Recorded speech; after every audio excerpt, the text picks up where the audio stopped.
All right, thanks, Kent. 5 days away from the exhibition game. Really excited about the start of the season. I know our players are really looking forward to it. Would love to take this opportunity to invite everyone to come out on Monday night at 7 o'clock. The exhibition game is free. Bring the whole family. Obviously, the day before Halloween, we'll have candy for the kids. Once the game ends, our players won't go to the locker room. They're going to stay out on the floor and sign autographs and take pictures with the kids. So it should be a fun night.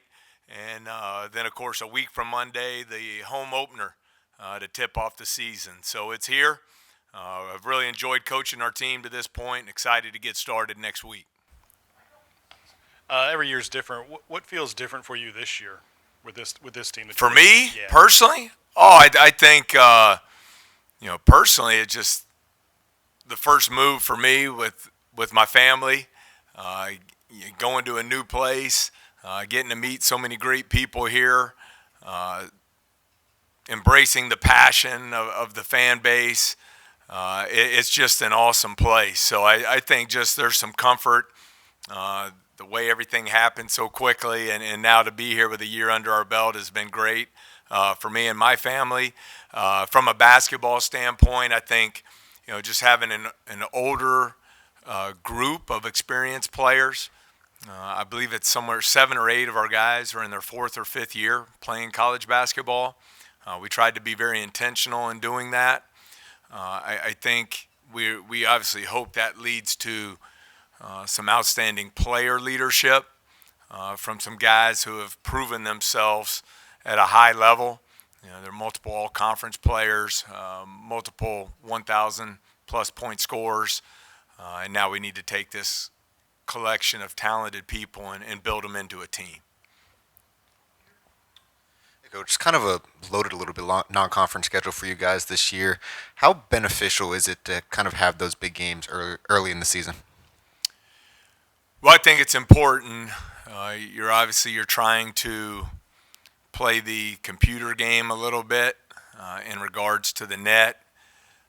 In the league, you're going to have 18, great opportunities against really good teams.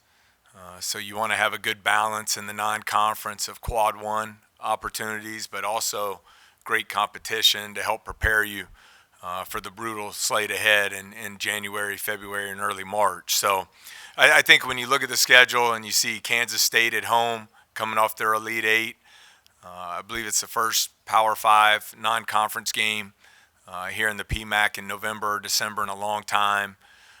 The event at the Houston Rockets Arena where we'll play Texas. Excited to go to the Carrier Dome, play Syracuse, one of the historic venues in college basketball. I've never been there. And then the field of the ESPN Classic in Charleston is terrific, starting off with Dayton there in the first round. So we'll certainly be challenged, but it's also great opportunities from a computer ranking standpoint to get some great non-conference wins in November and December. Just maybe an update on the Jalen Cook situation or anything? Yeah, Glenn, it's a great question, and I wish I had details and an answer for you, but there's no change there. We're still waiting, like majority of the two-time transfers across the country, waiting some finality there. And then, 2 weeks now to the season, obviously you have to prepare for every kind of situation. Just what does it look like, I guess, with Jalen and then maybe without Jalen, your early impressions of what the roster looks like? Yeah, I think it involves two different styles of play in some ways, especially on the offensive end of the floor, where Jalen at the point guard position is a heavy ball screen usage player who's been really effective there, scoring the ball and also from an assist standpoint over his career, whereas some of our other guards flourish more in dribble handoff situations or stagger screens and things of that nature. So that has caused us to need to keep a balance of doing both, depending on how that situation plays out. Hi, Coach. After everything that's happened with this program and you're in your second year, how do you come out of all the talk and all the noise and you just show that LSU men's basketball is up to par at an already premier sports school? Yeah, I think it's a great question. Probably a long answer there that involves reality and perspective. I'm right where I'm supposed to be. It's an incredible honor to be here coaching at LSU. I understood the challenge that was ahead when we got here. I love the group of people we've been able to put together to build our program moving forward. So, the reality, there are a lot of them there. Number one, it didn't win at the level that I expect to win at, nor at the level our fans deserve a year ago. Probably the second reality is Coach Wade did a good job here at LSU. They won a lot of games during his time. Reality three, when I got here in April, all of that was gone. No players, no foundation, no culture, no nothing. So it was essentially a little bit of a dumpster fire, and we have to go about a methodical process of rebuilding it. And I think we were able to do that when you look at, by the analytics, signed a top 10 portal class in the spring with the 6 guys that we were able to add there. Obviously, there's an asterisk there based on what happens with Jalen Cook for the upcoming season. We'll end up signing a top 15 recruiting class in 2024. The other reality is, there was an NCAA investigation hanging over the program that was a black cloud and made it very challenging to start a program over from scratch. That's now complete, and that's over. And so the perspective is, I love the direction we're going. We're going to recruit at a high level. We're going to build an army of people that are going to support LSU basketball as we rebuild the program moving forward. Hey, Coach. With the Jalen Cook situation, are you looking at all or paying attention at all to what happens with some of these other players who have two-time? I'm sorry, I couldn't hear the first part. I'm sorry. Yeah. With the Jalen Cook situation, do you pay attention to what happens to some of these other guys who are going through similar situations around the country and trying to compare and contrast it all, or are you just concentrating on Jalen? It's a really fair question, but there's really no way to compare them because the way these two-time waivers work, it's very confidential. They're very personal cases, and everyone's is different, and there's not any transparency to that. So I have no idea. I know there are a couple who have received a waiver. There are a couple who have already been turned down, but I don't know the merits or the background behind their cases. Hey, Coach, what's the benefit of bringing in 3 guys, Jalen, Jordan, and Carlos, who are from the area, play with one another, understand the impact this university has on this city? How much of a boost is that to this team? Well, I think it's really important. I think we've talked about it before. I watched how Coach Kelly rebuilt their roster, Coach Mulkey, Coach Johnson through the use of the portal. And football especially brought some Louisiana guys back home. I think it's one of the many reasons I wanted to be here. This is a very unique place. There's unbelievable pride and passion in LSU. And I think young players grow up here wanting to play at LSU and wanting to represent their home state.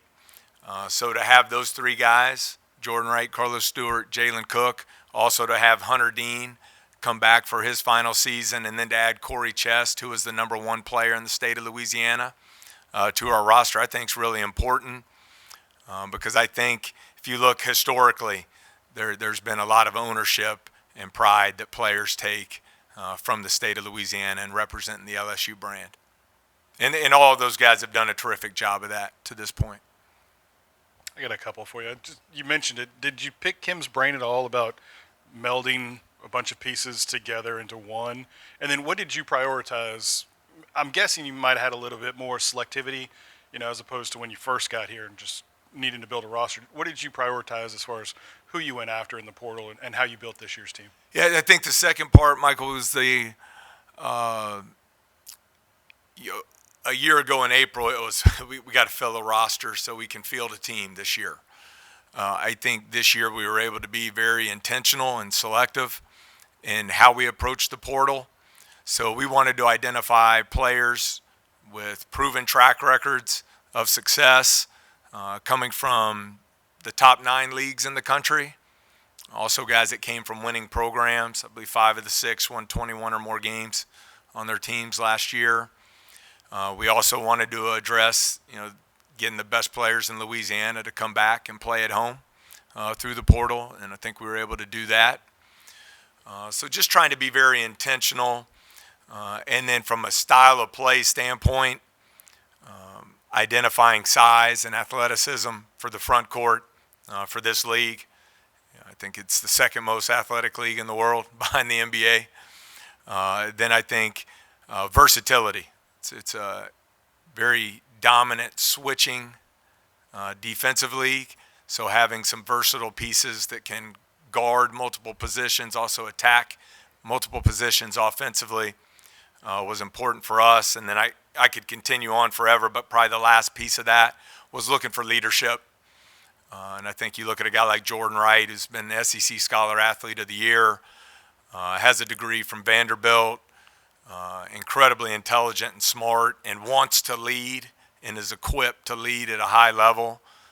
Will Baker, a guy in his 5th year playing college basketball, former top 20 player in the country, I think has a lot of leadership qualities as well. As for studying the other programs here and all the success they've had, it's nothing but a huge advantage for us in recruiting. This is the greatest brand in all the sports. The name recognition of athletes in all sports across the country is insane. And our recruits pay attention, and they see it. Every one of them knows who Angel Reese is. They know who Dylan Cruz and Paul Skeens are. They know who Jaden Daniels is. They know who Sha'Carri Richardson is, and I can go on and on. And so you use that and try to learn from the other sports. You see how Coach Mulkey was able to take so many players out of the portal and blend it into a team, and you try and learn as much as you can from that.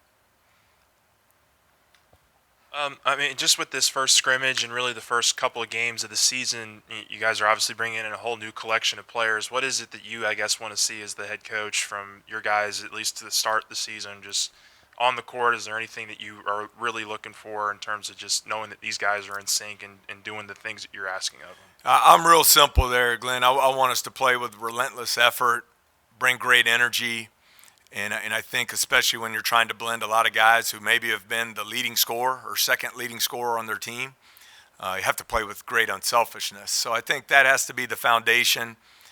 Those things enable you to build chemistry. And then once you have that foundation in place, then you can really get to the strategy and the schemes and what's going to be best for us from an offensive and defensive standpoint to give us opportunity to win games. Hey, Coach. Going into Monday's exhibition, is everybody healthy? Is it 100% just injury report going into it? Yeah, Matthew, it's been a unique off-season from the standpoint, I think we've been blessed that we haven't had any significant injuries. But I think we've had all 15 players at practice twice since June 7th. So you've had some guys missing here and there. But the good news for us, I think we're trending toward being at 100%. Going into the season. Derek Fountain is out right now. He has with a stomach issue. Hope to have him back this weekend. Everyone else has been full go this week. Jalen Reed has really taken some huge step forwards over the last 2 weeks, coming off a sprained knee that he had this summer and missed a lot of time. He had a great off season physically. 6'10", 240 pounds. His finishing at the basket has gone to another level. His decision-making and creativity for others has been really good these last 2 weeks. So been excited to see that from him. But to answer your question, I expect to be 100% by Monday, barring anything unforeseen with Derek. Yeah, and then you've talked about Mwani before, but just how have you seen him take the steps forward, obviously coming back from the injury, to be that kind of 3-and-D player for y'all going into it? Yeah, that's what we need him to be, to steal your term there, 3-and-D. He missed a lot of time. And I've told you before, I really admired his toughness and his competitiveness. He tried to play through a brutal shoulder injury. and it got to a point where he couldn't do it anymore. So he had the surgery. He got fully cleared around the 1st of July. I thought he did some really good things on our trip to the Bahamas. I think he's been really consistent in his effort and his leadership and practice, and that's been good for our team. He is a guy who's won games at LSU before, and so we expect big things from him. He's a guy who can shoot the ball exceptionally well from behind the three-point line, and because of his athleticism, can be a terrific perimeter defender for us.